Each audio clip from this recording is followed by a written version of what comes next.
QuickBooks Pro Plus Desktop 2022 OneNote presentation, rental income, estimate, and invoice. Let's get into it with Intuit's QuickBooks Pro Plus Desktop 2022.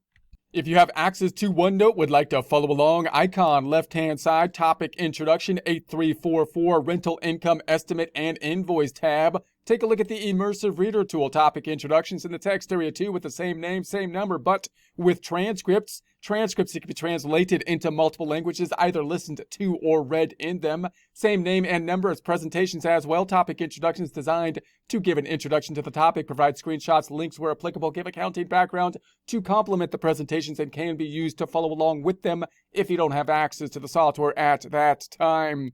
Closing the icon on the left-hand side, we're looking at the screenshot of the home page to start off with, imagining a scenario as we looked at in prior presentations where we're going to be renting out band equipment. We set up an item in order to do so. We then collect the down payment when people are requesting a time frame in order to use the equipment to lock them in and make sure they're going to complete the purchase process. We might use an estimate in order to calculate that prepayment. Then we recorded the received payment in a prior presentation, which is going to be the deposit that we got in advance, therefore going up into undeposited funds, the other side being a negative receivable. Now we're thinking about the invoice that we're going to be recording. This is going to be our items. We set up our band set over here, and when we set up, this is the baseline thing that we're going to be selling. In other words, if you're renting the band set, you got to at least pay the baseline here and get the basic stuff that you have your options for. And then we got a couple add-on type of features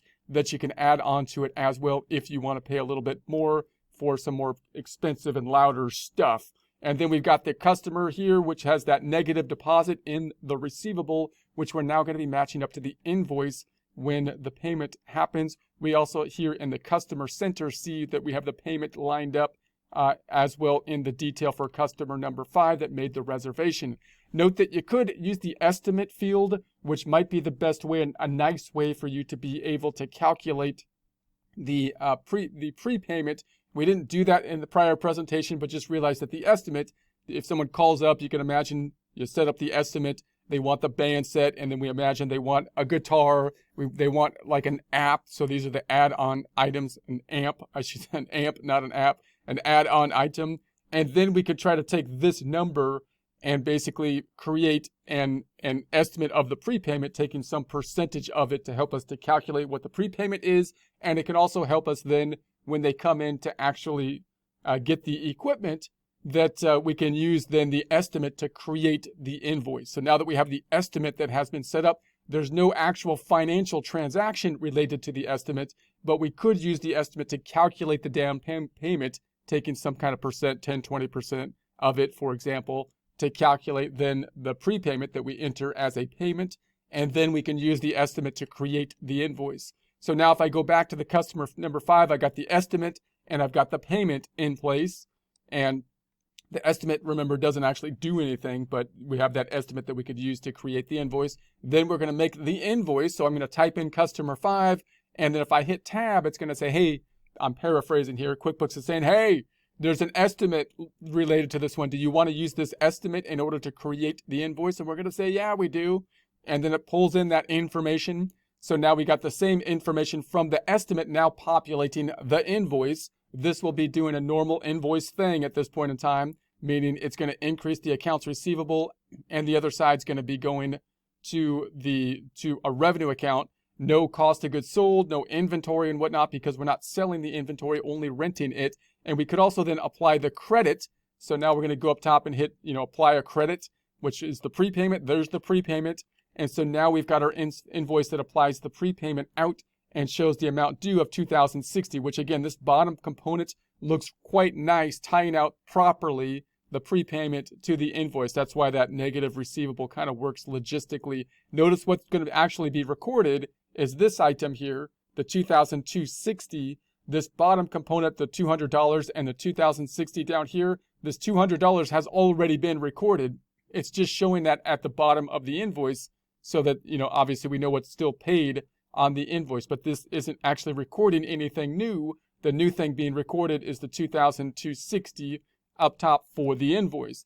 So if I go then to the customer center, now we've got the payment, we've got the estimate, and we've got the invoice for the full amount of the $2,260, not the $2,060 because of what we just talked about. So then we're going to say, okay, accounts receivable is going to go up.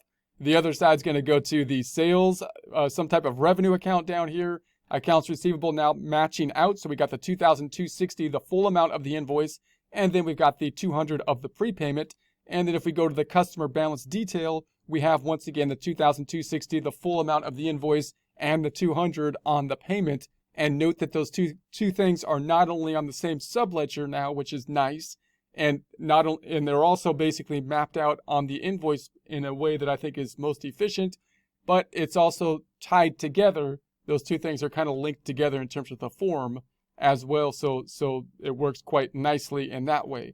So then we have our trial balance. This is our ending point in terms of the trial balance, and here is our new rental equipment that we put on a new line item. So we didn't just put it into service revenue, we put it into the rental income, rental equipment income, or what did I call it? Equipment rental income. So that this is the customer payment. So then if we were going to receive the payment, the rest of the payment that is due, $2,060. So here's the original amount of the invoice.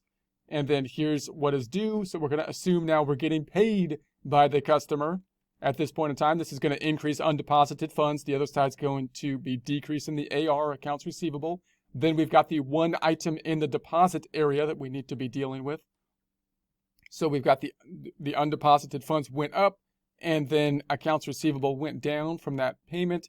So here we have the original payment or the prepayment, the deposit $200. Here's the invoice, and there's the payment of the rest of the invoice for customer 5, bringing the balance down to 0. Same activity in the customer center, except you also have the estimate that is down here. And then we can make the deposit. So now we're just depositing that $2,060 into the checking account. So it's going to go into the checking account and out of undeposited funds. Checking account goes up, undeposited funds goes back down to 0. Let's look at it with just journal entries. The first journal entry that we made for the invoice is a straightforward journal entry. It would just simply be, this would be after they made the prepayment, they got the deposit made, and now we're making the invoice off of the estimate.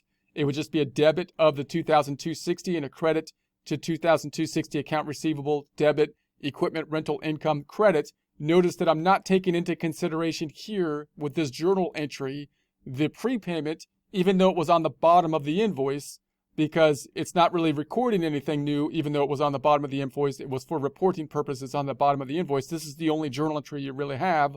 That's going to be increasing the accounts receivable by the $2,260 to the same amount for both the current period and the year to date, because it's a balance sheet account. Income statement account numbers, they're going to be going up to the same amount because this is a new account. So we've got both starting at 0 here, $2,260 increase, both the year to date and current month increasing in that particular account. But if we look at the net income numbers, the net income for the month of February was $3,963, goes up by the $2,260 to $6,196, whereas the year to date was the $11,364, goes up by $2,260 to $13,624. Here's the accounts receivable going up here from $21,976 by $2,260 to $24,236, and the equipment going up to $2,260. And then we have the accounts receivable subledger, and we added this item to customer number 5. There's the prepayment we saw in a prior presentation, and then now we have the invoice, those two netting out to a balance that is due for this particular customer, $2,260. This accounts receivable, if we added them all up, $24,236 adds up to the $24,236 in the general ledger. And so then we're going to go down. The next thing we're going to say is we got paid on it. So we're going to debit increasing undeposited funds, decreasing the accounts receivable for the balance that is due for that particular customer. So this is going to be the transactions here, undeposited funds going down. If we look at this in terms of the general ledger, we've got undeposited funds going up from 0 by $2,260 to $2,260.